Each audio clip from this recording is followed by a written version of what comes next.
Sunseeker 305S here at Haylett RV of Coldwater, Michigan. Pardon my extra nasally voice today. I'm a bit under the weather. The Michigan freeze and thaw cycle has finally caught up with me, and I got myself a nice old head cold.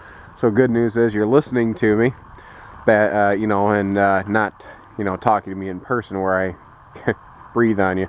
So what I'm seeing here is for an 01, she's got 51,600 some odd miles, 51,660 I think. Been used a lot, but by and large kept up.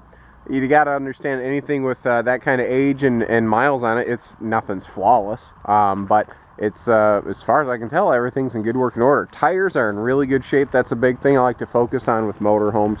I do not see anywhere the tires have experienced any sort of weather checking or failure. Pardon the gloves today. I'm going to have my little Muppet hands here because it is cold out. But we've got a nice Owen 4000 generator to help give us the ability to go anywhere we want, anytime we want.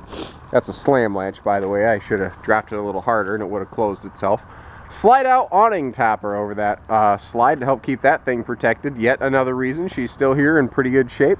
Sunseeker has always been a popular brand, continues to be a popular brand today. It's got that perfect mix of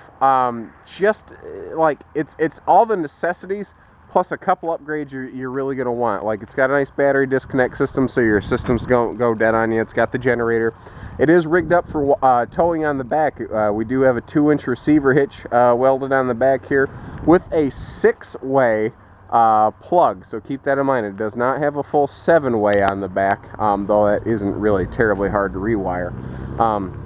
Let me give you a up close on the tires here. Definitely not the stock tires. There's a lot of rubber left on those sneakers, and those, like I said, are not weather checked in the slightest. Single power entry step, which is something actually the newer Sunseekers I don't think have. I think they went to a fold out step with a bucket style entry staircase.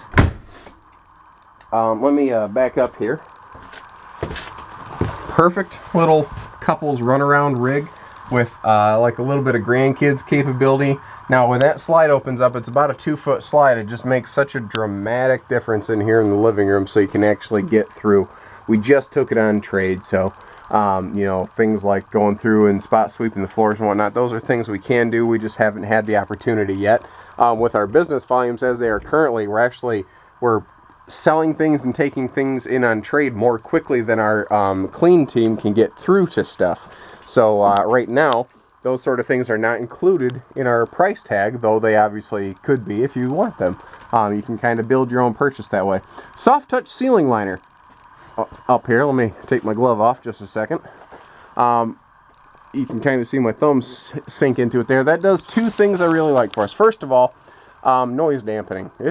You can hear a pin drop in here. It really knocks out the sound from outside. Kind of same concept as like studio foam in a sound studio. It really makes it so that you can hear everything in here very nicely. You're not dealing with ambient noise or anything like that. So if you got a rowdy, loud neighbor or something, no big deal. They're not going to bother you. Again, it's had some good miles. It's had some good use. But your foam and everything's still in really good shape in here. In 01, that's been used and put through the paces, she's come out pretty darn clean. Now this is a pretty classic entertainment center slash single pull-out bunk. Now a lot of people are like, oh, I don't know, I don't need that bunk up here. Take the bed out and use it as a giant drawer. Use it like an attic or something. You don't have to use it as a bunk. Kind of like you see, this originally was built with a standard TV in mind, and some folks upgraded to the digital age and put a flat screen in here, nice high-def Emerson, with a Sony HD DVD player down here. So, there's easy little things you can do to kind of keep things modern or up to date, or just simply retrofit to your needs as opposed to an intended or original need. Engine fires right up, cab, chassis, everything is in good shape. It runs and drives well. That is one of the things that's always impressed me on these, but a lot of that is that Ford E450 chassis. It's a tank. This is a Triton V10 motor. You can run them through a hurricane, and I think the only thing you would accomplish is just a car wash. It is close to bulletproof as any engine and chassis combo can really get. We actually like to get that that Triton V10 in a lot of our 1-ton service trucks, just because it is again close to bulletproof. Other than just, you know, spinning the oil filters and changing the oil now and then, there's not a lot you got to do to it. All the original owner's manuals and remote controls and everything still all packaged up. You know, on an 01, that's a nice thing. A lot of times when folks have something that's even 2 or 3 years old, they take it on trade. A lot of folks are like, are there still any manuals left? So it's one of those indicators people look for to see if something was well maintained. It's not necessarily a rule, but it does help. It's, like I said, an indicator. This is a heated mattress, though I don't know the current state of the function of that. The giveaway is a little plug down at the end here. You can plug a heating element into that.